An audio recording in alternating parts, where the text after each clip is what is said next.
సౌందర్యలహరిలో ఈ 5 శ్లోకాలు చదువుకున్నా విన్నా అష్టసిద్ధులు లభిస్తాయి, సకల శ్రేయస్సులు కలుగుతాయి. కరువు పోతుంది, పేదరికం పోతుంది, అసమర్థత అన్నది మన జీవితం నుంచి వెళ్ళిపోతుంది. దీనివల్ల ఏ పని చేసినా అందులో మనం విజయం సాధిస్తాం. చివరికి భవబంధాల నుంచి కూడా విముక్తిని అమ్మ ప్రసాదిస్తుంది. సుధా సింధోర్मध्ये సురవిటపి వాటే పరివృతే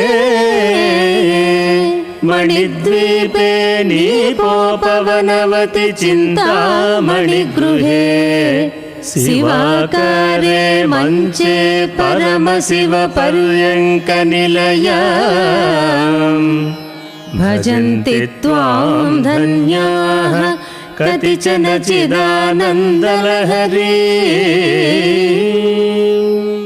ఓ జగద్ధాత్రి, అమృత సముద్రము అనే పాల సముద్రము మధ్యన రతనాల దీవి అయిన మణిద్వీపములో, అందులో కల్ప వృక్షాల వనంలో, కదంబ వృక్షాల తోటలో, కడిమి చెట్ల ఛాయలలో, దివ్య కాంతులు చిందుతున్న చింతామణులతో కట్టబడిన గృహమునందు, అందులో త్రికోణాకార మంచమునందు పరమశివుని పర్యంక తల్పంగా చేసుకుని జ్ఞానానంద తరంగ రూపముగా ప్రకాశించే ఓ జ్ఞానస్వరూపిణి, చిదానంద స్వరూపిణిగా ఆసీనురాలైన నిన్ను దర్శించగల అర్హత అందరూ పొందలేరు. ఎంతో ధన్యులైన కొంతమంది మాత్రమే నీ నిరంతర స్మరణతో నీ దివ్య దర్శన భాగ్యమును పొందగలరు. కృతార్థులైన ఎవరో కొందరు మాత్రమే సేవించి తరిస్తున్నారు. సౌందర్య లహరిలోని ఈ శ్లోకం పఠిస్తే ఈ శుభ ఫలితం మనకు లభిస్తుంది. కుటుంబ జీవితంలో భవబంధ ముక్తి లభిస్తుంది.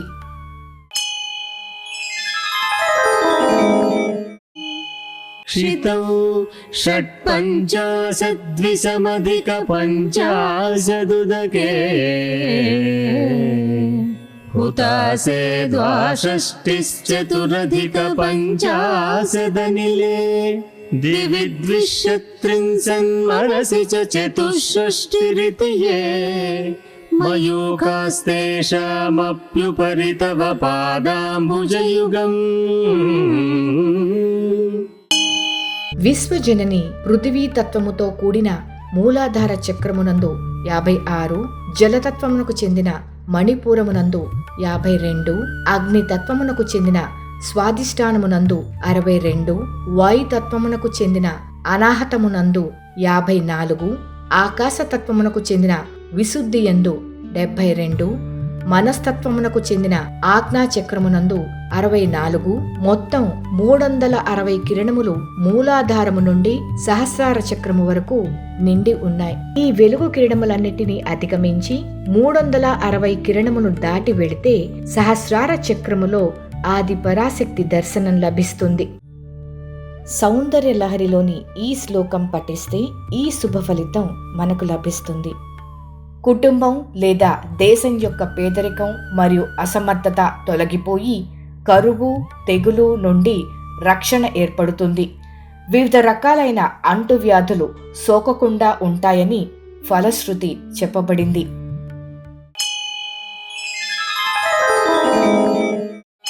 స్వదేహోద్భూతాభిర్గృణిభిరణిమాద్యాభిరభితః నిషేవ్యే నిత్యే త్వామహమితి సదా భావయతి యః కిమాశ్చర్యం తస్య త్రినయన సమృద్ధిం తృణయతః మహాసంవర్తాగ్నిర్విరచయతి నీరాజన విధిం. ఓంకార స్వరూపిణి, శ్రీచక్ర రూపమైన మరియు శక్తివంతమైన దివ్య కాంతులు, అందలి ఆవరణ దేవతలు, భూపుర రేఖలు మొదలైన అణిమాది అష్టసిద్ధులను ఏ సాధకులు భావయుక్తంగా మనసులో ఆరాధిస్తారో అటువంటి వారికి ఎటువంటి భయం లేకుండా ప్రళయ కాలాగ్నిని కూడా శ్రీమాతకు ఇవ్వబడే నీరాజనంగా భావిస్తారు. విశ్వజనని, ఆద్యంతములు లేని దానివి, లోకమంతటి చేత సేవించబడే జగన్మాత, నీ పాద పద్మముల నుండి ప్రసరిస్తున్న మయూకములతోనూ అణిమాది అష్టసిద్ధులతోనూ నిత్యము సేవించబడే నిన్ను అహం భావనతో నిరంతరము సేవించేవారు ముక్కంటి అయిన సదాశివుని ఐశ్వర్యమును కూడా తృణీకరిస్తారు. అటువంటి వారికి మహాప్రళయ కాలాగ్ని నీరాజనం పడుతుంది.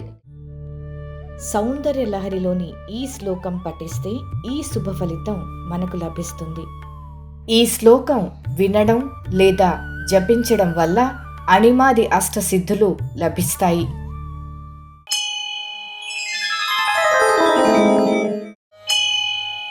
చతుషష్ట్యా తంత్రైః సకలమతి సంధాయ భువనో స్థితస్తత్సిద్ధి ప్రసవ పరతంత్రైః పశుపతిః పునస్త్వన్నిర్బంధాదఖిల పురుషార్థైక ఘటనా స్వతంత్రం తే తంత్రం క్షితితలమవాదేతరమిదో. విశ్వజనని పశుపతి అయిన పరమేశ్వరుడు జీవులను తృప్తిపరచుటకై వివిధ విధాన ప్రక్రియలతో రకరకముల ఫలితములనిచ్చు 64 రకముల తంత్రములను ఈ లోకానికి అందజేశాడు. ఈ విద్యలను ఆధారం చేసుకుని లోకంలోని జీవులు మోహ వ్యామోహాలలో చిక్కుకొని మోక్షాన్ని మరిచిపోయారు. అది గమనించిన శ్రీమాత మోక్ష సాధనమైన ఒక తంత్రాన్ని చెప్పమని అడగగా ఈశ్వరుడు శ్రీ విద్యా తంత్రాన్ని ఉపదేశించాడు. శాశ్వతమైన మోక్షప్రదమైన దేవీతంత్రమైన శ్రీతంత్ర విధానమును ఈశ్వరుడు ఈ లోకానికి అనుగ్రహించాడు. సౌందర్య లహరిలోని ఈ శ్లోకం పఠిస్తే ఈ శుభ ఫలితం మనకు లభిస్తుంది. జీవితంలోని అన్ని అంశాలకు సర్వతోముఖ శ్రేయస్సు కలుగుతుంది. అందరికీ ప్రీతిపాత్రులై సాధకులు రాజాదిరాజులకు సైతం పరమాప్తులవుతారు.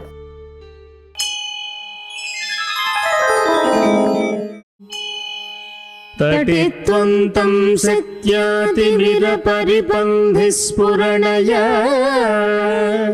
స్ఫురన్నానారత్నాభరణ పరిణద్యేంద్రధనుషం తవ శ్యామం మేఘం కమపి మణిపూరైకశరణం